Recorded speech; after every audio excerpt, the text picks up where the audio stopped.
Laurent Balesta, la star de la plongée, est venu présenter son film Planète Méditerranée de Gilles Kebaili. Dans le cadre de l'opération Terre de Jeux 2024, on l'a rencontré hier soir au Cinéma Eden Théâtre à La Ciotat.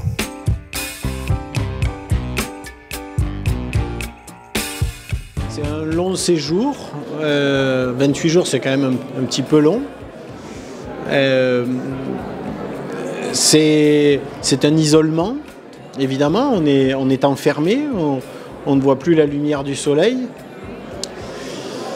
Et le paradoxe de tout cela, c'est que on est isolé, on est presque emprisonné, mais c'est pour avoir accès à une liberté sans précédent. Moi, ce qui m'intéresse, c'est ce qu'on a vécu et surtout ce qu'on a observé. C'est un écosystème, et même des écosystèmes. Ils sont tous sous le même titre de récif coralligène. Bon, c'est un titre très générique qui a été donné il y a plusieurs décennies de ça. En vérité, de cette expérience, de ce long séjour, et aussi des années qui ont précédé à plonger profond en Méditerranée, je m'aperçois que ce terme de récif coralligène, il est trop vague, il est trop flou. Il y a des décors, il y a des biocénoses qui sont tellement différentes l'une de l'autre que ça mériterait des termes bien plus précis.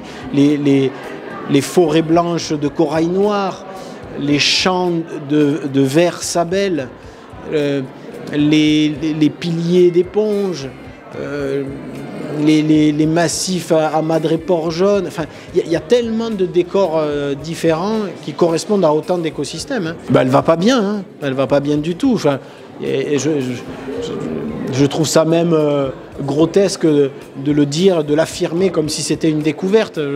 On le sait depuis les années 70 que ça va pas bien du tout. Ça va pas bien du tout.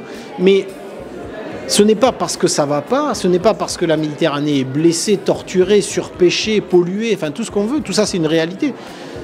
Ce n'est pas pour autant qu'elle est morte. Elle n'est pas morte. Elle est voilà, elle va mal. Et donc je pense que c'est important de montrer qu'elle n'est pas tout à fait morte, qu'il y a encore des endroits préservés, des petits îlots de résilience comme ça, ici et là, des endroits où on a l'impression que c'est passé à travers les mailles de nos négligences. Et tout à coup, il y a des endroits comme ça qui... alors des fois, de mon expérience, je m'aperçois que c'est un peu comme des oasis dans le désert. Voilà. Mais voilà, il y a encore des endroits merveilleux.